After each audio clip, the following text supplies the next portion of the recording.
نے پاکستان تھا وہ ایٹمی پروگرام کا خالق تھا۔ وہ ڈاکٹر عبدالقدیر خان تھا جس نے ساری زندگی پاکستان کے لیے جو کچھ کیا وہ کوئی اور نہیں کر سکتا تھا، لیکن جو اس کے ساتھ ہوا وہ بھی کسی کے ساتھ نہیں ہو سکتا۔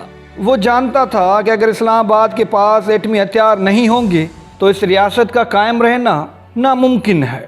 میں نے بہت مشورے دی حکومت کو، دیکھی لیکن کسی کی کوئی سنوائی یہاں نہیں ہوتی، یہاں جب تک کہ آپ کے ہاتھ میں پاور نہ ہو کچھ نہیں کرتا۔ میں نے جب 82-83 میں ہم نے دیکھا کہ ہم ایٹم بم بنا سکتے ہیں اور سب کام کر لیا، میں نے اس وقت بہت مشورہ دیا انڈسٹریلائزیشن کا۔ 1972 میں جب انڈیا نے ایٹمی ہتھیار کا کامیاب تجربہ کیا تو ڈاکٹر عبدالقدیر خان نے حکومت پاکستان کو خطوط لکھے۔ انہوں نے 74 میں اس وقت کے وزیر اعظم ذوالفقار علی بھٹو کو 2 خطوط لکھے، جس کے بعد انہیں وزیر اعظم سے ملاقات کے لیے اسلام آباد بلایا گیا۔ اس ملاقات کے بعد ڈاکٹر عبدالقدیر خان 2 برس تک ہالینڈ میں رہے اور 76 میں باضابطہ طور پر پاکستانی ایٹمی بم کے منصوبے میں شامل ہوئے۔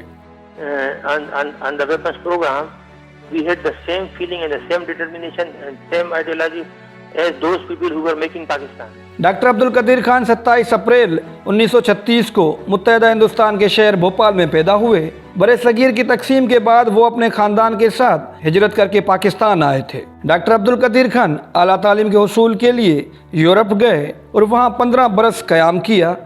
76 میں ڈاکٹر عبدالقدیر خان نے پاکستان میں انجینئرنگ لیبارٹریز کی بنیاد رکھی، جس کا نام بعد میں تبدیل کر کے ڈاکٹر خان سے منسوب کر دیا گیا۔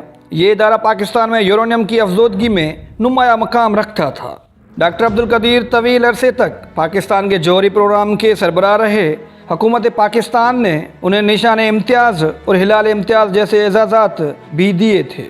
ہم نے یہ تیاری کی ہوئی تھی کہ اگر ہم چاہتے تو وہیں سے میزائل فائر کر سکتے تھے اور 5 منٹ میں وہ دہلی کو اڑا دیتی۔ ڈاکٹر عبدالقدیر خان پر ہالینڈ کی حکومت نے اہم معلومات چرانے کے الزامات کے تحت مقدمہ بھی درج کیا تھا، لیکن ہالینڈ، بیلجیم، برطانیہ اور جرمنی کے پروفیسرز نے جب ان الزامات کا جائزہ لیا تو انہوں نے ڈاکٹر عبدالقدیر خان کو بری کرنے کی سفارش کرتے ہوئے کہا تھا کہ جن معلومات کو چرانے کے بنا پر ڈاکٹر عبدالقدیر خان پر مقدمہ کیا گیا ہے وہ عام کتابوں میں موجود ہے، جس کے بعد وہاں کی عدالت نے ڈاکٹر عبدالقدیر خان کو باعزت بری کرنے کا فیصلہ سنایا تھا۔ ڈاکٹر عبدالقدیر خان کو پاکستان کے فوجی صدر جنرل پرویز مشرف نے بطور چیف ایگزیکٹو اپنا مشیر نامزد کیا تھا، تاہم مشرف کے دور میں ہی ڈاکٹر عبدالقدیر خان نے یہ اعتراف کیا کہ انہوں نے پاکستان کے جوہری راز دیگر ممالک کو فروخت کیے ہیں۔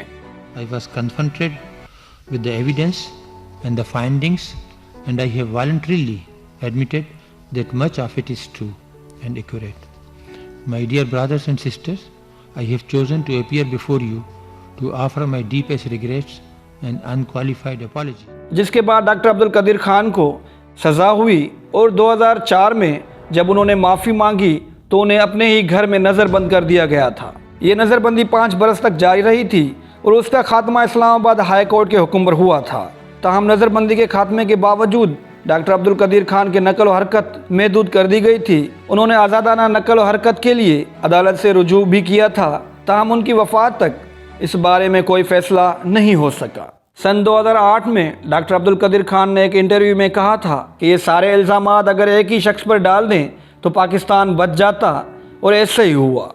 If you know or if you talk to the people who know me very closely, I am one of the kindest person in Pakistan. Doctor Abdul Qadeer Khan نے سیاسی جماعت تحریک تحفظ پاکستان کی بنیاد بھی رکھی، تاہم 2013 کے عام انتخابات میں کوئی خاطر خواہ کامیابی حاصل نہیں ہوئی، جس کے بعد ڈاکٹر عبدالقدیر خان نے اپنی ہی سیاسی جماعت کو تحلیل کرنے کا اعلان کیا۔ وہ محب وطن تھا، وہ محسن تھا، اس نے پاکستان کی خدمت کے لیے سب کچھ قربان کر دیا، لیکن وہ پاکستان کی عدالتوں سے اپنی آزادی کی بھیک مانگتا مانگتا مر گیا۔ ڈاکٹر عبدالقدیر خان 10 اکتوبر 2021 کو 85 برس کی عمر میں انتقال کر گئے، لیکن جاتے جاتے کئی سوالات ضرور چھوڑ گئے جن کے جوابات آج تک نہیں ملے۔